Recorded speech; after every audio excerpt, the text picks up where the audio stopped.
వైకా jewellers వెలలేని Vaibhogam తరుగులేని నమ్మకం. ఇప్పుడు మన కాకినాడలో డిసెంబర్ 5న ఘనంగా ప్రారంభం కాబోతోంది. అందరికీ నమస్కారం అండి.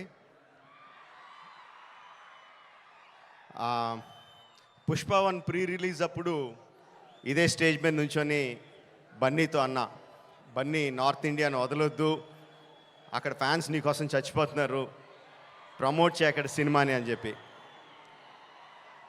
3 years అయిందా, ఇప్పుడు 2 years అయిందా, ఎన్ని సంవత్సరాలు అయిపోయిందా? 3 years సుక్కు. సో 3 years తర్వాత పుష్ప 2కి బన్నీతో చెప్పాల్సింది ఏంటంటే, ఈ సినిమాకి ఎటువంటి ప్రమోషన్ అవసరం లేదని, నాట్ నీడెడ్. బికాజ్ మొత్తం ఇండియా మొత్తం ఆర్ ప్రపంచంలో ఇండియన్స్ ఎక్కడ ఉన్నారో అందరూ కూడా ఆల్రెడీ టికెట్లు కూడా కొనేసుకుని ఉంటారని అర్థమైపోతుంది.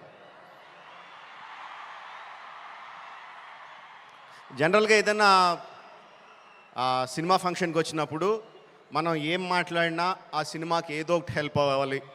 హీరో గురించి మాట్లాడినా, డైరెక్టర్ గురించి మాట్లాడినా, అందులో మనకు నచ్చిన విషయాల గురించి మాట్లాడినా, మ్యూజిక్ గురించి మాట్లాడినా, ఆ సినిమాకి ఏదో రకంగా ఎంతో కొంత హెల్ప్ అవ్వాలి అని చెప్పి ఏదో ఒకటి మాట్లాడుతూ ఉంటాం. అండ్ ఈ సినిమాకి అవసరం లేదు, ఏం మాట్లాడక్కర్లేదు ఈ సినిమా గురించి. సో అందుకని సరదాగా జరిగిన విషయాన్ని, ఒక చిన్న సరదా విషయాన్ని పంచుకుంటాను. ఇన్స్టెడ్ ఆఫ్ సినిమాని పొగడం కన్నా సరదాగా జరిగిన విషయం ఒకటి పంచుకుంటాను మీతో. ఒక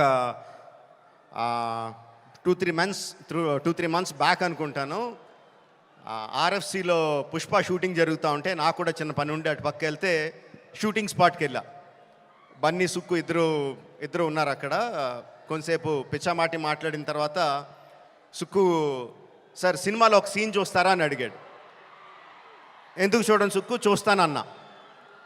సో ఎడిటర్ని పిలిచి సుక్కు ఏదో ఆ సీన్ ఈ సీన్ కొంచెం కరెక్షన్ చేసి ఏదో చూపించు అని చెప్పాడు. ఆ ఎడిటర్ ఏదో దాన్ని కొంచెం కరెక్షన్స్ చేస్తున్నాడు. ఈ లోపల బన్నీ, సుక్కు ఇద్దరు నాతో డిస్కషన్ అండి. సుక్కు అంటాడు, ఎవరన్నా సీన్ చూసి సినిమా చూస్తావా అంటే నేను చూడండి అంటాను, ఆ తర్వాత వాళ్ళతో ఏం చెప్పాలో నాకు తెలియదు అంటాడు. బన్నీ అంటాడు, అవును కూడా, నేను కూడా అస్సలు చూడను, ఎవరన్నా చూపిస్తే వాళ్ళతో ఎలా మాట్లాడాలో తెలీదు, ఫేస్లో నా మొహంలో ఎక్స్ప్రెషన్ తెలిసిపోద్దా అంటాడు. వీళ్ళిద్దరూ నా ఎదురుగుండా నాకు సీన్ చూపిస్తా, నా ఫీలింగ్స్ అన్నీ వాళ్ళిద్దరూ మాట్లాడుతుంటే దానికి నేను ఎలా రియాక్ట్ అవ్వాలో అర్థం కావట్లేదు. ఈ 10 minutes పాటు జరిగింది వీళ్ళిద్దరు డిస్కషన్. ఆ 10 minutes తర్వాత సుక్కు నాకు సీన్ చూపించాడండి. Introduction scene of Pushparaj. ఆ సీన్లో సుక్కు హార్ట్ అటాక్ తెచ్చుకోకు, ఆ సీన్లో ఏం జరుగుతుందో చెప్పట్లా, ఆ సీన్ ఎంత బాగుందో చెప్తున్నాను అంతే. ఆ సీన్ చూసిన తర్వాత నేను అన్నది ఒకటే ఒక మాట, ఈ సీన్కి దేవి ఎంత మ్యూజిక్ ఇవ్వగలిగితే అంత, ఎంత స్కోప్ కావాలంటే అంత, ఏ రేంజ్కి తీసుకెళ్లాలంటే ఆ రేంజ్, అంత ఎక్సలెంట్ సీన్ చూపించాడు సుక్కు. అండ్ బన్నీ ఎరగొచ్చాడు. అది నేను జస్ట్ ఇంట్రడక్షన్ పోర్షన్ ఒకటే చూశాను. ఇంకా సినిమా మొత్తం దాని తర్వాత ఎలా ఉంటుందో ఆబ్వియస్గా అర్థమైపోయింది. అండ్ December 5th కూడా కాదు, December 4th ఈవినింగ్కే ప్రపంచానికి అంతటికి కూడా అర్థమైపోతుంది. అంటే నాకు నిజంగా ఆల్ ద బెస్ట్ అని కూడా చెప్పాలనిపించట్లేదు, ఇంక ఈ సినిమాకి ఏమని చెప్పాలి. Okay, all the best to all of us. అదిగో వర్షం కూడా పడుతుంది, blessings from the haven.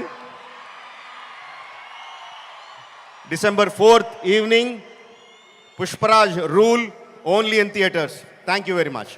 Suman టీవీలో మీ పర్సనల్ అండ్ బిజినెస్ ప్రమోషన్స్ కోసం కింది నెంబర్కి కాంటాక్ట్ చేయండి.